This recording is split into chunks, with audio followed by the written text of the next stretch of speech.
Sausage egg ചേർത്ത bhurji super സാധനം ready ആയിട്ടുണ്ട്. അപ്പോൾ ഒന്ന് കഴിച്ച് നോക്കാം. ആവി വറക്ക സാധനമാണ്.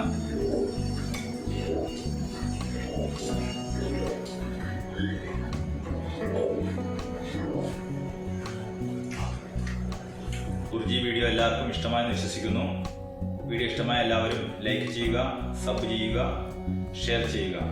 വീഡിയോ ആദ്യമായിട്ടാണ് കാണുന്നതെങ്കിൽ സബ്സ്ക്രൈബ് ചെയ്തതിന് ശേഷം ആ ബെല്ലൈക്കൺ കൂടി ഒന്ന് അമർത്തുക. അങ്ങനെയാണെങ്കിൽ ഞാൻ ചെയ്യുന്ന വീഡിയോകളെല്ലാം നിങ്ങൾക്ക് നോട്ടിഫിക്കേഷൻ ലഭിക്കുന്നതായിരിക്കും. അപ്പോൾ വീണ്ടും ഒരു പുതിയ വീഡിയോയുമായി കാണാം. അതുവരെ എല്ലാവർക്കും ബൈ ബൈ.